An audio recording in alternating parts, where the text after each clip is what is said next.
Salam əziz və dəyərli şagirdlər. Bugünkü video dərsimizdə sizə gördüyünüz kimi koordinatlar metodu haqqında danışacağıq. Deməli, bu dərsimizdə biz iki nöqtə arasındakı məsafə düsturunu, parçanın orta nöqtəsinin koordinatlarının tapılması, düz xəttin tənliyi və düz xəttin tənliyi haqqında ümumi məlumat və nəhayət çevrənin tənliyi haqqında danışacağıq. Əvvəlcə iki nöqtə arasındakı məsafənin tapılmasına baxaq. Birinci, iki nöqtə arasındakı məsafə ədəd oxumda necə tapılır? Ədəd oxumda.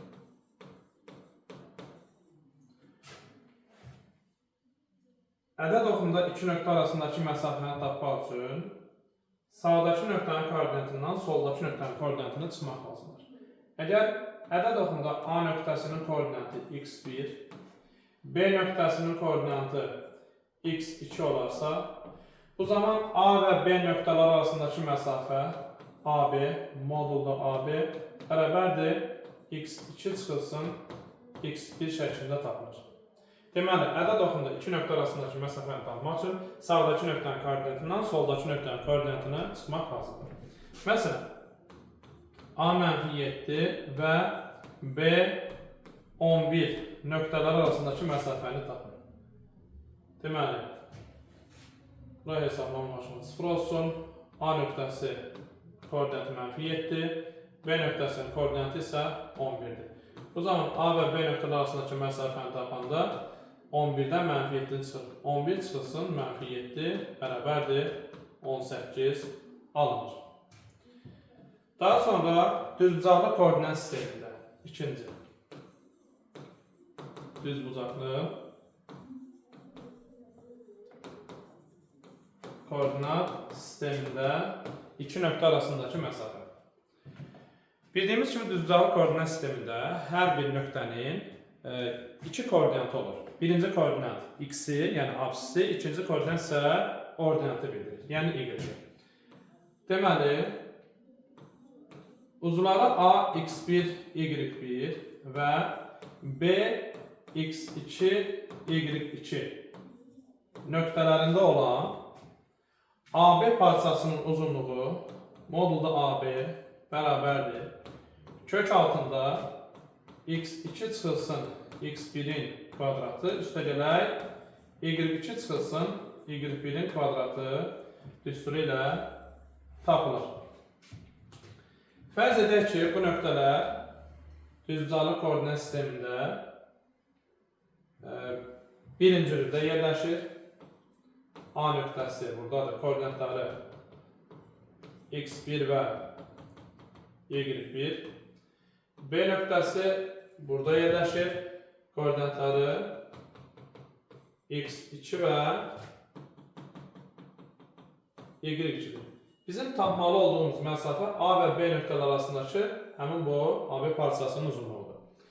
Bunu tapmaq üçün burada bir A nöqtəsindən absis oxunan, B nöqtəsindən də ordinat oxunan bir paralel düz xətt çəkirik və bunların kəsişmə nöqtəsini C nöqtəsindən qeyd edərək düzbucaqlı üçbucaq yaradırıq.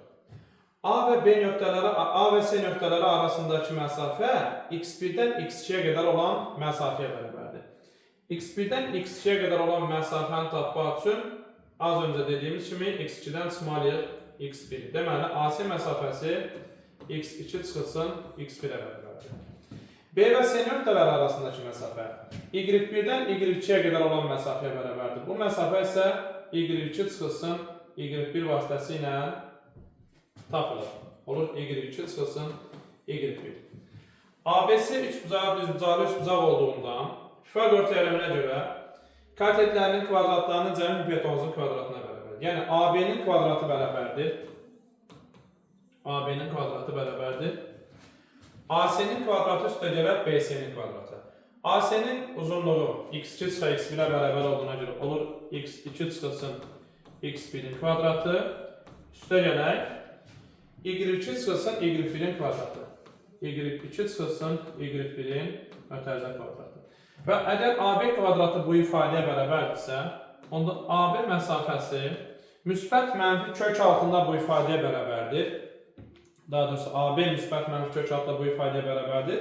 Sadəcə AB məsafə olduğuna görə mənfi ola bilmir. Ona görə müsbət kök altında x2 çıxar x1-in kvadratı üstə gəlinsin y2 çıxılsın y1-in kvadratı düsturu ilə hesablanır. Belə bir misala baxaq. A mənfi 3, 7 və B 3, 5, 1 nöqtələri arasındakı məsafəni tapın. A nöqtəsinin koordinatları x1 və x2-dir. x1 bərabərdir mənfi 3, y1 bərabərdir 7. B-nin koordinatlarına isə x2 və y2-dir. x2 bərabərdir 5-ə, y2 də bərabərdir 1-ə. Onda AB bərabərdir kök altında düstura görə x2 çıxar x1-in kvadratı, yəni 5 çıxar mənfi 3-ün mötərizə kvadratı üstə gələk y2 çıxar y1-in kvadratı, yəni 1 çıxılsın 7-nin mötərizə kvadratı olur. Və bu da bərabərdir kök altında 5 çıxar mənfi 8 edir, kvadratı edir 64, üstə gələk 1 çıxılsın 7 eləyir mənfi 6, kvadratı eləyir 36. Bunları toplayanda eləyir kök altında 100, 100-dən də neçə çıxır? 10 çıxır. Deməli, A və B nöqtələri arasındakı məsafə AB bərabərdir 10 oldu. Növbəti qaydamız parçanın orta nöqtəsinin koordinatının tapılmasıdır. Ədədovunda deyək ki, A nöqtəsinin koordinatı x1 və B nöqtəsinin koordinatı isə x2-dir. AB parçasının orta nöqtəsinə C nöqtəsi ilə qeyd edilir və bunun koordinatı XO ilə işarə edək, yəni X orta.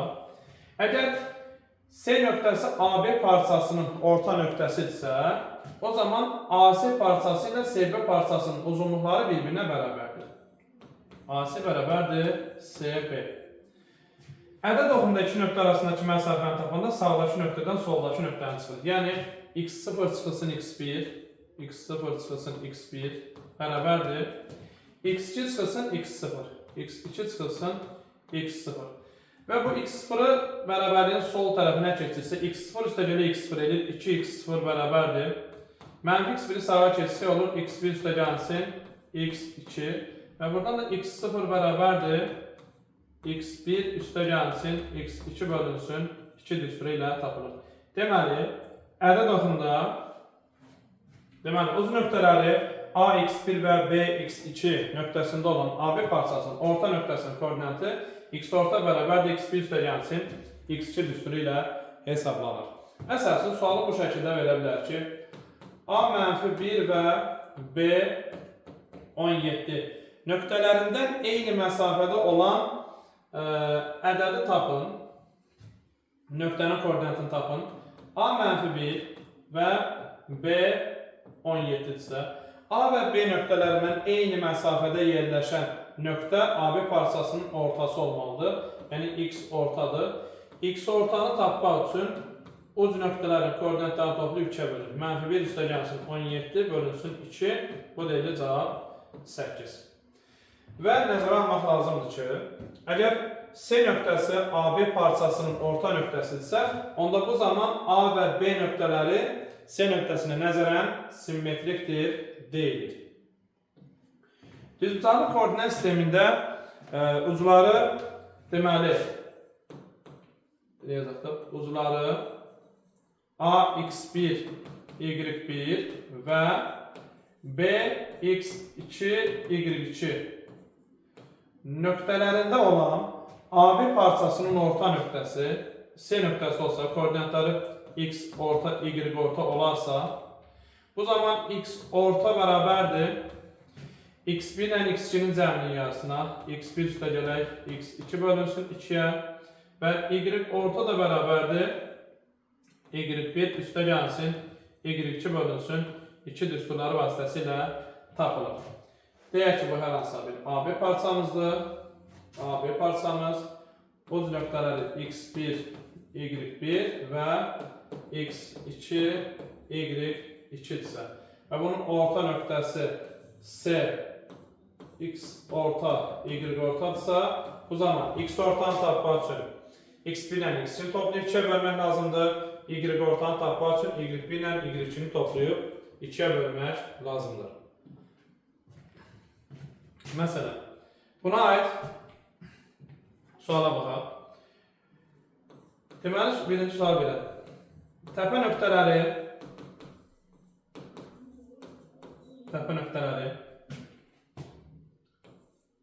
A 3 10 B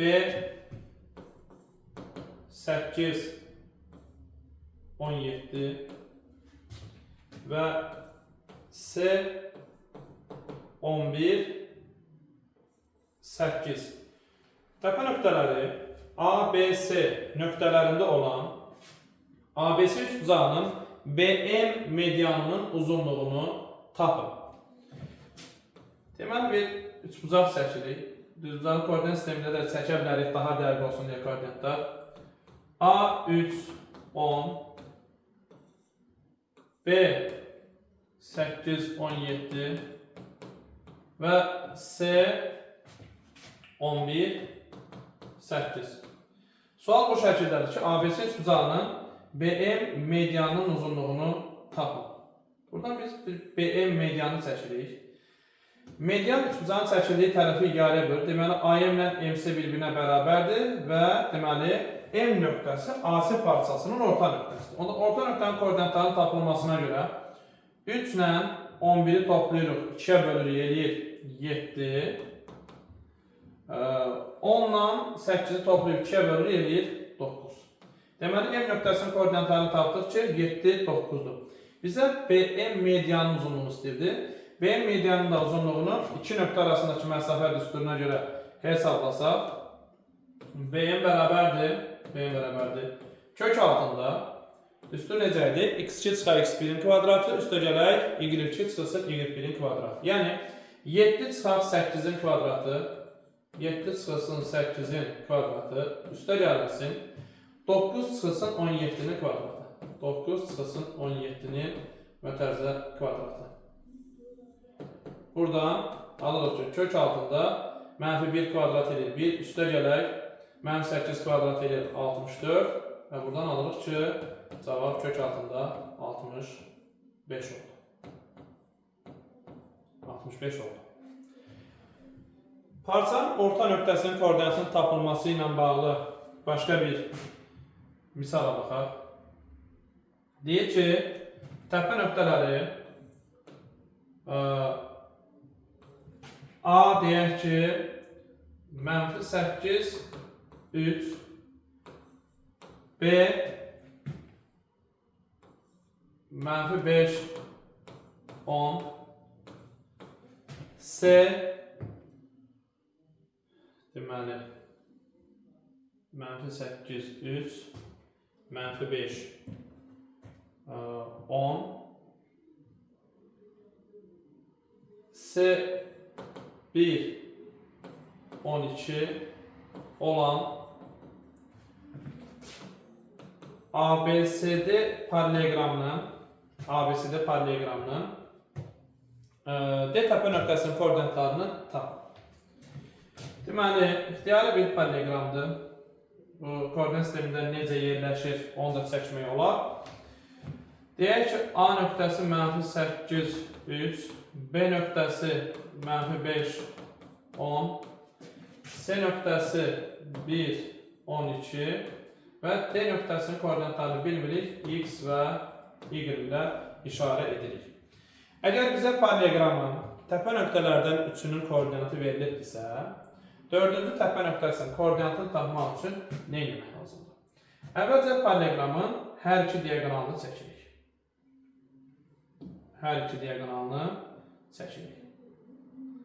AC diaqonalı və BD diaqonalını çəkirik. Diaqonallar O nöqtəsində kəsişirlər. Aydın məsələdir ki, paralleloqramın diaqonalları bir nöqtədə kəsişir və kəsişmə nöqtəsində iarə edilir. Deməli, BO DO-ya bərabərdir, AO da CO-ya bərabərdir.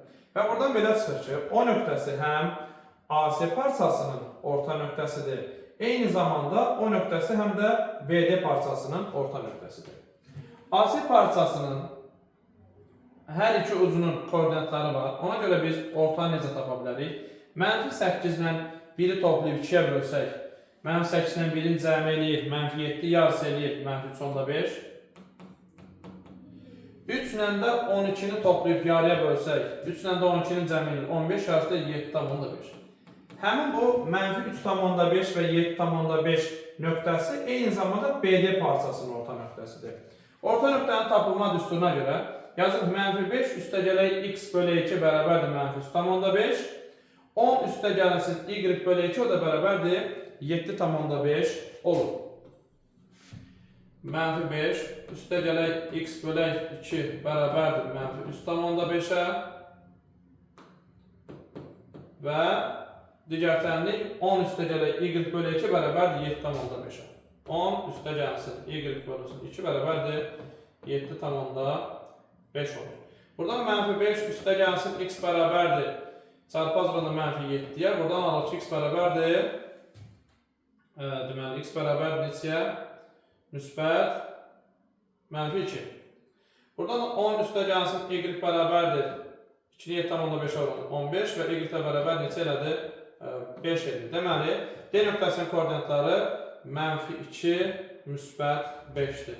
D nöqtəsinin koordinatları -2 və müsbət 5 olur. Növbəti qaydamız, deməli, düz xəttin tənliyidir.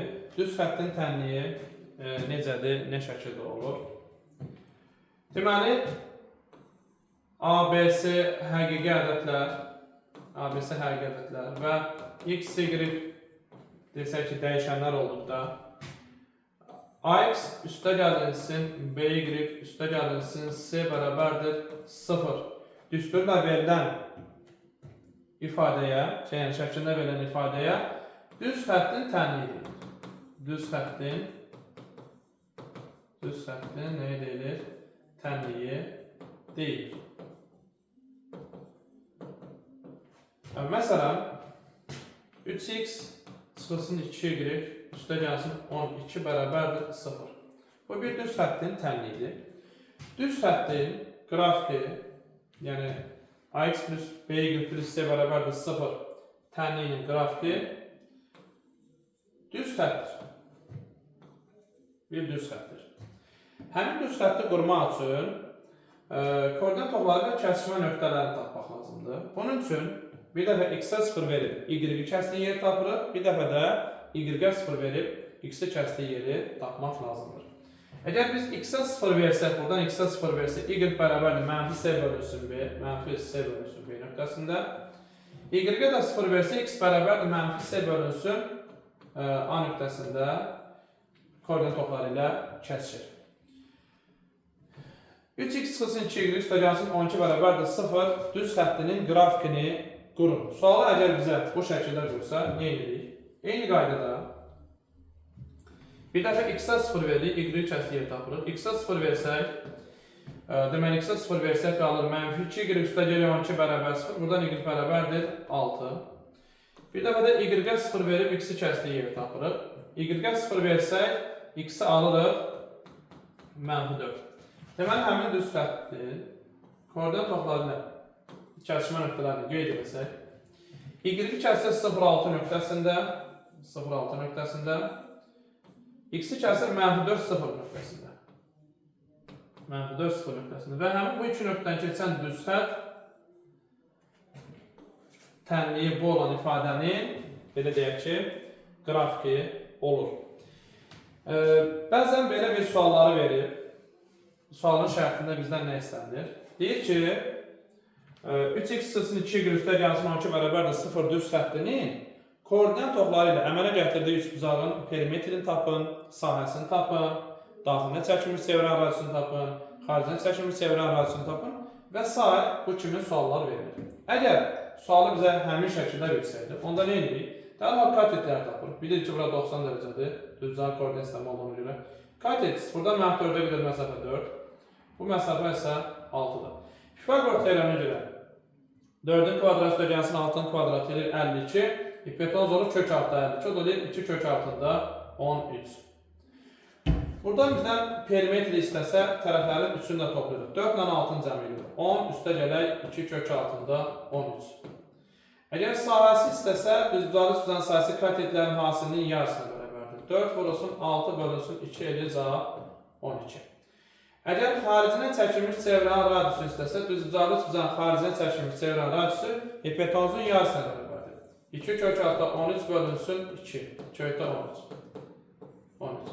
Daxilinə çəkilmiş çevrənin radiusunu istəsə, katet plus katet çıxılsın hipotenuz bölü 2 üstündən hesablanır. 4 üstə gəlirsin 6 çıxar 2 kökdə 13 bölünsün 2. Sürət edir 10 çıxılsın 2 kökdə 3. 2 də mərkəzə xaricdən çıxarılıb 5 çıxılsın kökdə 13 bölünsün 2 yazırıq. Burada hesab edir bunlar. Cavab qalır 5 çıxılsın kök altında 13 olur. Daha sonra əgər bizə düz xəttin tənliyi AX üstə gəlinsin, BY üstə gəlinsin, C bərabərdir 0 şəklində verir.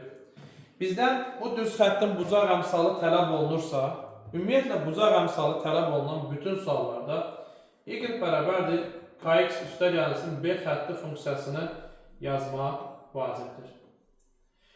Əgər sualı bizə bu şəkildə verir, desək ki, həmin düz xəttin bucaq əmsalını tapın. Deməli, biz bu ifadəni xətti funksiya şəklinə gətirib, oradan nəyi tapmalıyıq? K-nı bucaq əmsalını tapmalıyıq. Buradan yazıb b bərabərdir. Mənfi AX çıxılsın C-yə. Hər tərəfin B-yə bölsəm y bərabərdir. Mənfi A bölünsün BX çıxılsın C bölünsün B olur. Və bu zamanda artıq K-nın mənfi A bölünsün B olduğunu görmək mümkündür. Yəni, əzbər yadda saxlamağa ehtiyac yoxdur. Bu tipli suallarda ümumiyyətlə bucaq əmsalı istənilirsə, dərhal y bərabərdir kx plus B funksiyasını yazmaq lazımdır ki, biz bu ifadəni həmin şəkildə gətirməliyik. Məsələn, 5x üstə gəlsin 4y çıxılsın 20 bərabərdir 0. Düz xəttinin bucaq əmsalını tapın, yəni k-sını tapın. Bucaq əmsalını tapmaq üçün mən bunu y bərabərdir kx plus b şəklində gətirməliyəm. Bunun üçün yazıram 4y bərabərdir.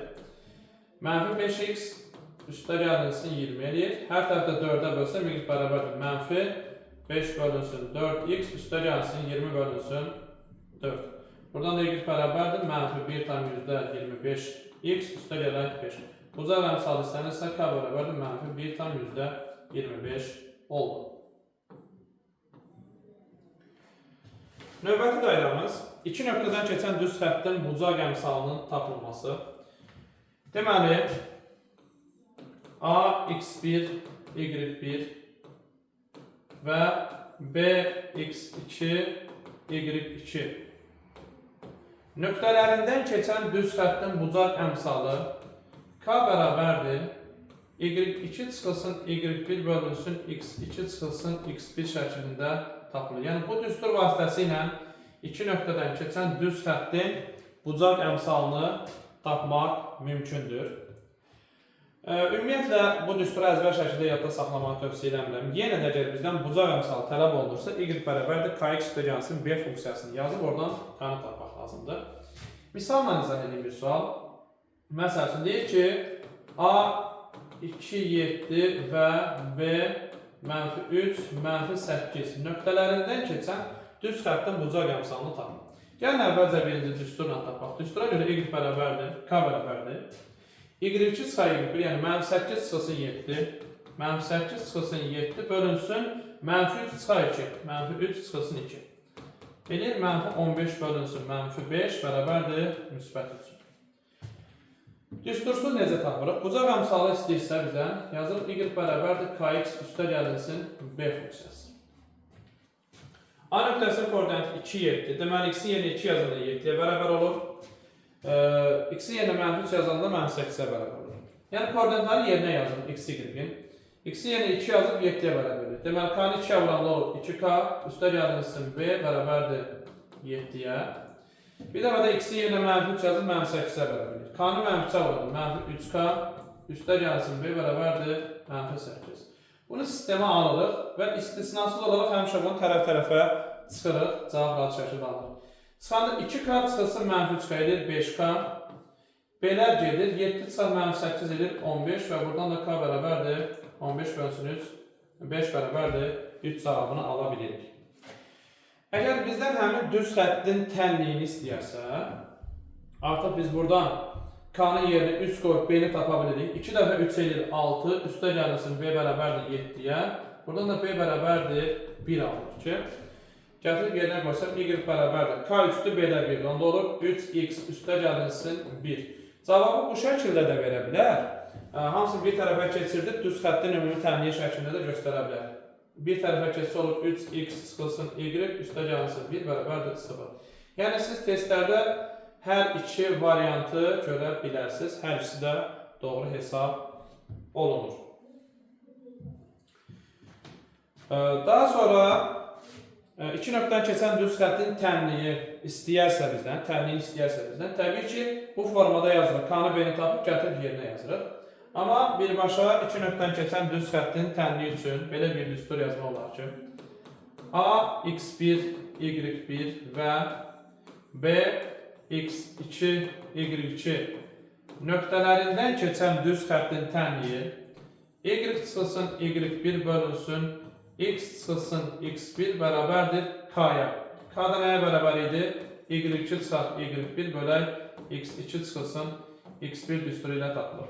Burada x1, x2, y1 və y2 bizə verən ədədlərdir. X, y isə dəyişənlərdir. X ilə y-in yerinə heç bir şey yazmırıq. Məsələn, versək ki bizə A deməli 3 mənfi 5 B mənfi 2 deməli mənfi 2 müsbət 3 nöqtələrindən keçən düz xəttin tənliyini yazın. Düstura görə bu x1, y1'dir, bu da x2 ilə y2'dir. Düsturda yerinə yazsaq, y ilə x-in yerinə heç bir şey yazırıq. Yazırıq, y çıxılsın y1'imiz mənfi 5 edir, üstə gələk 5. Bölək, x çıxılsın x1'imiz neçədir? 3. Bərabərdir. y2 çıxar y1, yəni 3 çıxar mənfi 5. 3 çıxar mənfi 5. Bölək, x2 çıxılsın x1, mənfi 2 çıxılsın 3. Mənfi 2 çıxılsın 3-ə. Alırıq, y üstə gəlinsin 5 bölünsün, x çıxılsın 3 bərabərdir. Sürət edir 8, məxrəc edir mənfi 5. Tənasübü çarpaz vurub həll etsək, deməli alırıq 8x çıxılsın 24 bərabərdir. Neçəyə? Mənfi 5 y çıxılsın 25. Bunların hamısını bir tərəfə keçirsək, alırıq 8x üstə gəlinsin 5y. Bu da bu üzə gəlsə, üstə gəlinsin 1 bərabərdir 0 şəklində olur. Ümid edirəm ki, hesablamada heç bir səhvlik eləməmişik.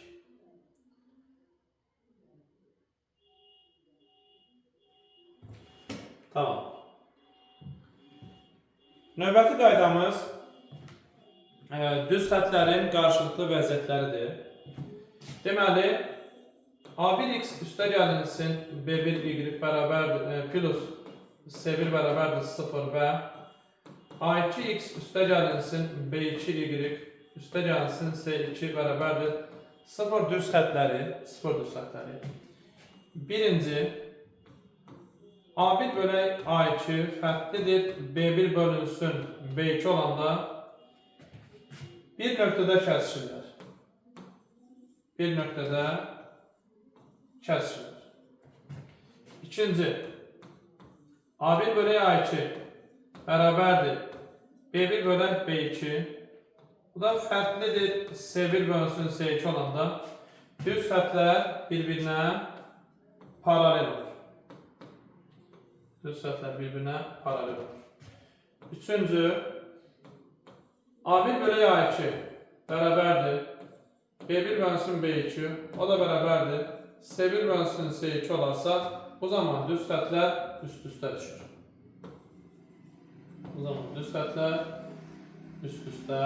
düşür. Əgər düz xəttin tənliyi bizə bu şəkildə verilərsə, y bərabərdir k1x üstə gəlinsin b1 və y bərabərdir k2x üstə gəlinsin b2 şəklində verilərsə, birinci, K1 fərqlidir, K2 olarsa düz xətlər yalnız bir nöqtədə kəsişir. Y, X. Yalnız bir nöqtədə kəsişir. İkinci, K-ları bərabərdirsə, K1 bərabərdir K2, B1 fərqlidirsə B2-yə, bu zaman düz xətlər bir-birinə paralel olur.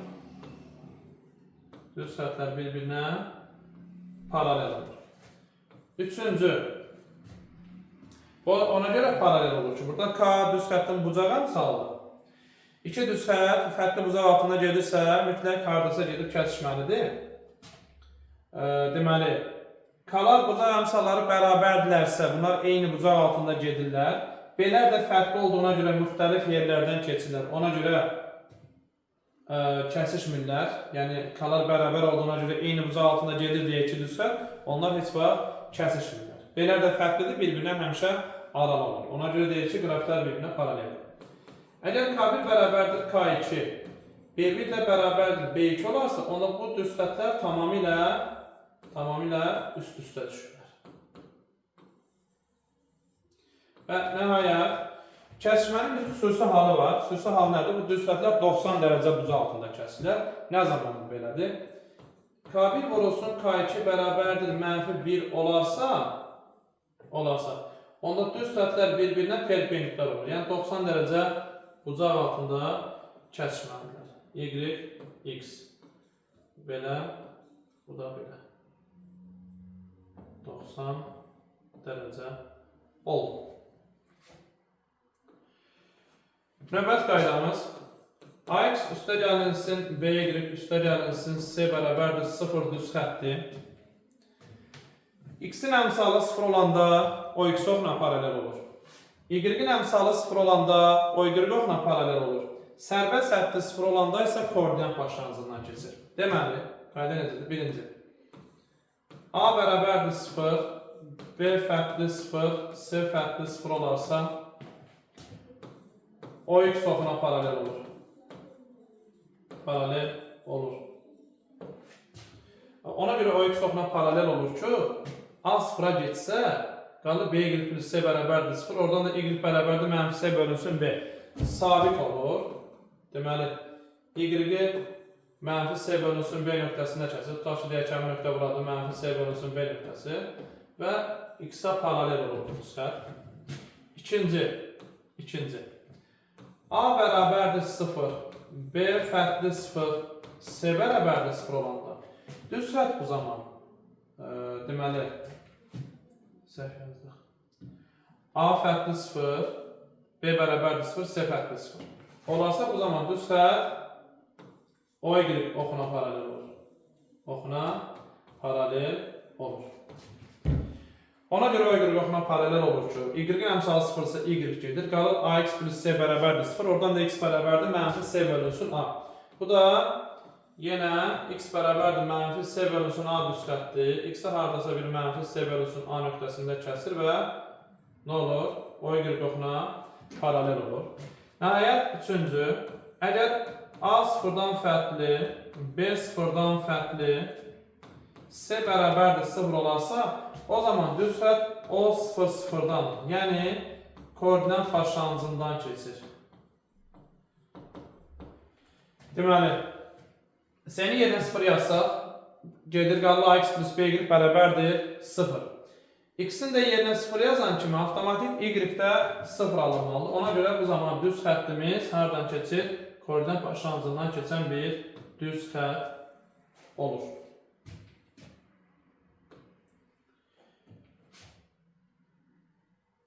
Deməli, növbəti qaydamız çevrənin tənliyidir. Çevrənin tənliyi iki nöqtə arasındakı məsafə düsturuna görə təyin olunur. Deməli, hər hansısa bir çevrədir. Deyək ki, bunun mərkəzinin koordinatı bizə məlumdur. O nöqtəsi koordinatları A və B. Və çevrə üzərində də ixtiyari bir nöqtə var. Deyək ki, A nöqtəsi koordinatları X və Y-dir. Çevrənin mərkəzindən onun istənilən nöqtəsinə qədər olan məsafə bu çevrənin nəyin bildirirdi? Radiusunu bildirirdi. Radius iki nöqtə arasındakı məsafə düsturuna görə, yəni AO bərabərdir A bərabərdir. Kök altında 2 nöqtə arasındakı məsafə düsturuna görə x çıxar a-nın kvadratı, x çıxılsın a-nın kvadratı üstə gəlsin y çıxılsın b-nin kvadratı düsturundan hesablanır. A-o da çevrənin radiusu olduğuna görə bunu bərabər edirik r-ə, radiusa. Və bunu kökdən azad etmək üçün hər tərəfin kvadrata yüksəksə, köklə kvadrat ixtisar edər. Qalar x çıxılsın a-nın kvadratı, üstə gəlsin y çıxılsın b-nin kvadratı bərabərdir r-in kvadratı. Bizə lazım olan əsas düstur bu düsturdur. Deməli, bu düstur nədir? Mərkəzi AB nöqtəsində olan və radiusu r-ə bərabər olan çevrənin tənliyidir. Ümumiyyətlə, bir çevrənin tənliyi yazmaq üçün bizə həmin çevrənin mərkəzinin koordinatları və radiusları lazımdır. Bir də bir suala baxaq. Mərkəzi o 3-2 nöqtəsində yerləşən və radiusu 6 olan çevrənin tənliyi yazılır. Mərkəzin koordinatları A və B-nin qiymətləridir. A 3-dür, B də -2-dir. Buradan da radius neçə bərabərdir? 6-dır. Düsturda A-nın və B-nin də R-i yerinə yazılır, x-lə y-ə dəqiq. Olur deməli, x çıxaq A, yəni 3-ün kvadratı, üstə gəlsin, y çıxılsın B, -2-də olur, müsbət 2-nin kvadratı, bərabər radiusun kvadratı. 6-nın kvadratı ilə neçə? 36. Başqa bir suala da baxaq. Mərkəzi A 5-8 nöqtəsində olan və radiusu 4 olan çevrənin təminləyiz. Yəni yazırıq. A-nın yerinə 5, B-nin də yerinə 8 yazırıq. Düsturu yazırıq. X çıxaq A-nın kvadratı üstə gəlsin. Y çıxılsın B-nin kvadratı bərabərdir radiusun kvadratı. A 5, B isə 8-dir. Yerinə yazsaq, x çıxaq 5-in kvadratı üstə gəlsin. Y çıxaq 8-in kvadratı bərabərdir 4-ün kvadratı 10. Başqa birini. Mərkəzi o, deməli, -3, -2 nöqtəsində, radiussa 7 olan çevrəni təmin edəcək. Düstura görə yazırıq. X çıxaq -3 edir üstə gələ 3-ün kvadratı. Üstə gələ y çıxaq -2 edir üstə gələ 2-nin kvadratı bərabər 7-nin kvadratı 49. Çevrənin təminində ən əsas məsələlərdən biri mərkəzi koordinatlarına diqqət etmək lazımdır. Fikir versəniz görərsiniz ki, mərkəzi koordinatları 5-8-dir. Düsturda yazında x çıxaq 5 və y çıxılsın 8 yazılır.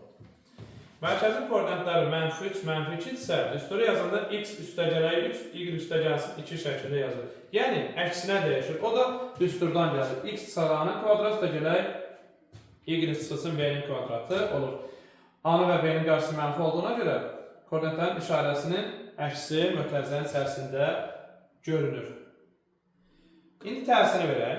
Tərsini belə verək ki, deyir ki, x minus 1-in kvadratı üstə gəlsin, y üstə gəlsin 3-ün kvadratı bərabərdir 25.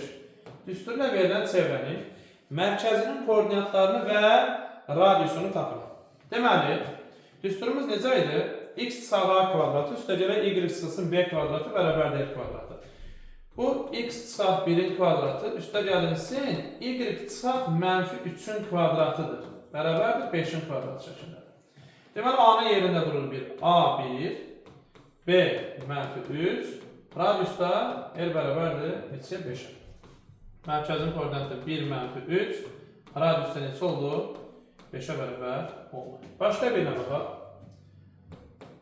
X plus 2-nin kvadratı üstə gəlsin, y plus 5-in kvadratı bərabərdir 11. Bunun mərkəzinin koordinatları artıq mexanik şəkildə görmək lazımdır bunları. Mərkəzi koordinatı a -2, b -5-dir. R kvadratı 11 isə r də bərabərdir kök altında 11. Deməli, o -2, -5, r isə neçədir?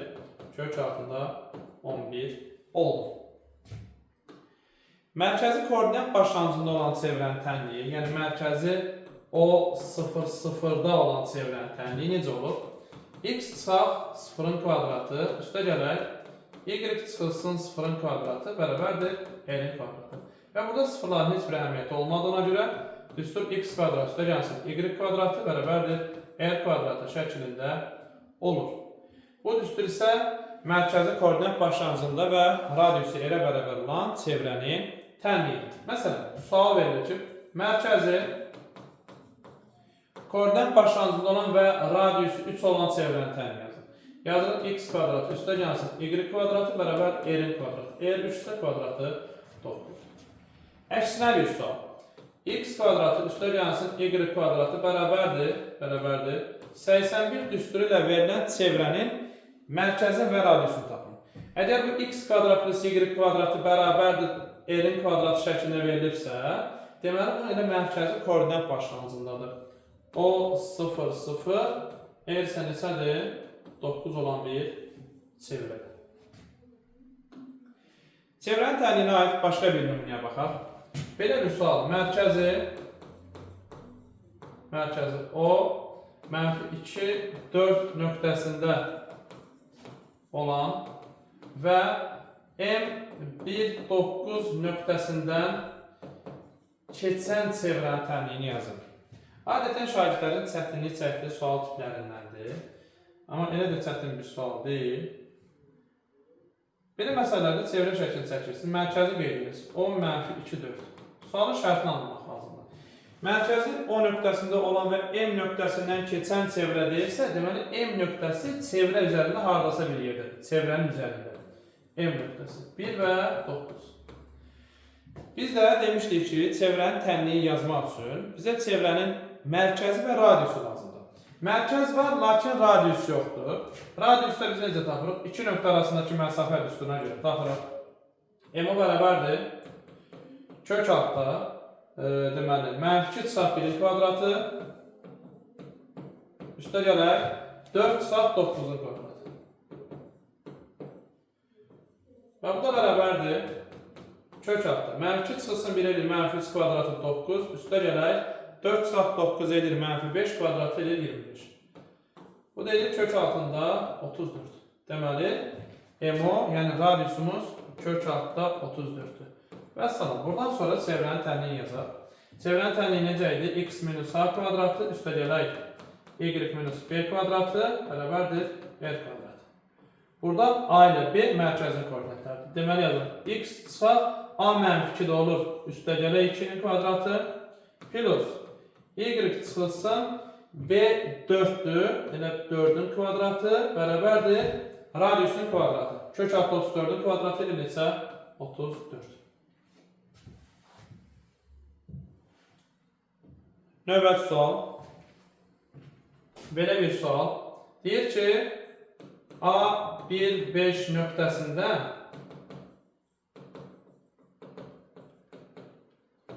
x üstə gəlsin 2-nin kvadratı, üstə gəlsin y plus 4-ün kvadratı, 4-ün kvadratı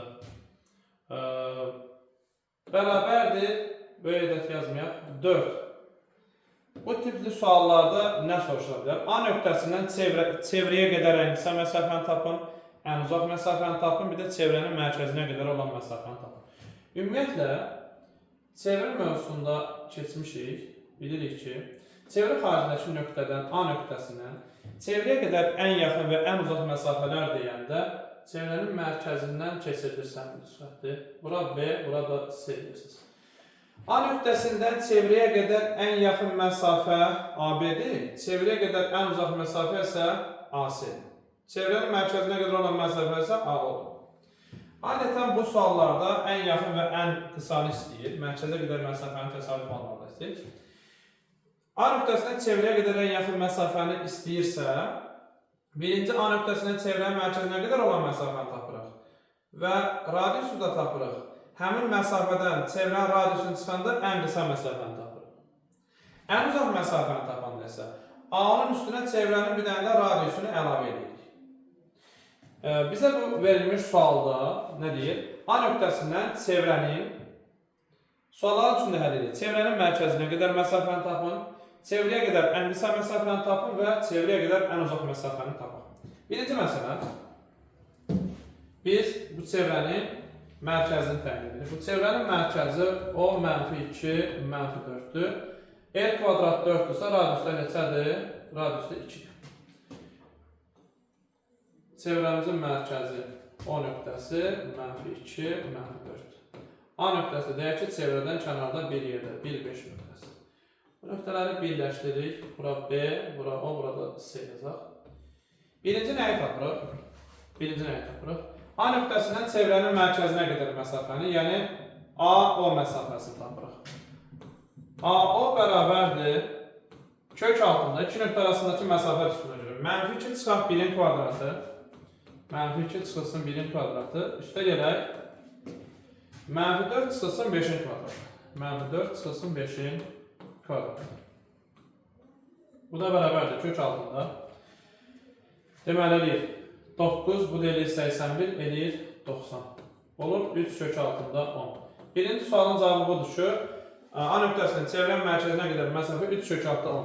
İkinci sual, A nöqtəsindən çevrəyə qədər ən qısa məsafəni tapın. Ən qısa məsafə AB-dir. AB-ni tapmaq üçün AO-dan çevrənin radiusunu çıxmaq lazımdır, B-onu çıxmaq lazımdır. Deməli, AB-ni tapmaq üçün AO-dan çıxmalıyıq çevrənin nəyini? Radiusunu. AO nə qədər idi? 3 kökdə 10 idi. 3 kökdə 10. Çıxılsın çevrəmizə radiusu nə qədərdir? 2 tapmışıq. 2. Cavab 3 kökdə 10 çıxılsın 2. Üçüncü sual isə A nöqtəsindən çevrəyə qədər ən uzaq məsafəni tapır. Ən uzaq məsafə də C nöqtəsinə qədər məsafədir. Bunun üçün AO-nun üzərinə çevrənin bir dənə də radiusunu əlavə etmək lazımdır. Deməli, AC-ni tapmaq üçün AO-nun üzərinə bir dənə də radius çəkmək lazımdır. AO yenə burada 3 kökdə 10'dur. 3 kök altında 10. Üstə gəlilsin. Çevrənin radiusu 2 oldu. Növbəti sual tipi. Deməli, belə bir sual var. X kvadratı üstə gəlsin, Y kvadratı çıxılsın 6x, üstə gəlsin 8y çıxılsın 10 bərabərdir 0. Düsturla verilən çevrənin mərkəzini və radiusunu tapın. Biz çevrənin mərkəzini və radiusunu tapmaq üçün birinci bu çevrəni biz x minus a kvadrat üstə gəlsin y minus b kvadratı bərabərdir r kvadratı şəklinə gətirməliyik. Bunun üçün nə edirik? Birinci x-ləri bir qruplaşdırırıq. X kvadratı çıxılsın 6x üstə gələk. Y kvadrat üstə gələk 8y çıxılsın 10 bərabərdir 0. Deməli, biz bu ifadəni x çıxılsın a kvadratı şəklinə gətirmək üçün müxtəsər vurma düsturuna görə x kvadrat çıxılsın 6x üstə gələk 9 lazımdır ki, bu düstur olsun. Deməli, buna 9 çatışmır deyə 9'u əlavə edib çıxırıq. Tapmağın yolu, ən yaxşı yol nədir? X-in əmsalını 2'yə bölüb kvadrata yüksəldirsiniz. X-in əmsalı -6 kvadratı eləyir -6, -6'ın yarısı eləyir -3, kvadratı eləyir 9. Deməli, buna 9 lazımdır. 9 çatışmırsa 9 əlavə edib çıxırsınız. X kvadratı çıxılsın 6x üstə gələk 9, çıxart 9. Plus, bu ifadənin də 2 ədinin kvadratı olması üçün 8'i yarıya bölürük. 4 kvadratı 16. Buna da 16 əlavə edib çıxırıq. Y kvadratı üstə gəlinsin. Y kvadratı üstə gəlsin 8y. Üstə gələk 16, çıxaq 16. Minus 10 bərabərdir 0. Bu ifadə olur x minus 3'ün kvadratı. Üstə gələk. Bu ifadə olur y plus 4'ün kvadratı. Və yerdə qalır nə? -9, -16, -10. Bunlar edir -35. Bunda -35'də sağ keçsək olur müsbət 35. Artıq biz bu düsturu çevrənin tənliyi şəklinə gətirə bildik. Bu zaman bunun mərkəzi o müsbət 3, -4. Radiusda kök altında 35 olur. R bərabərdir kök altında 35 oldu. Hər şərtdə bugünkü dərsimiz bu qədər. Növbəti dərslərdə görüşmək ümidi ilə sağ olun.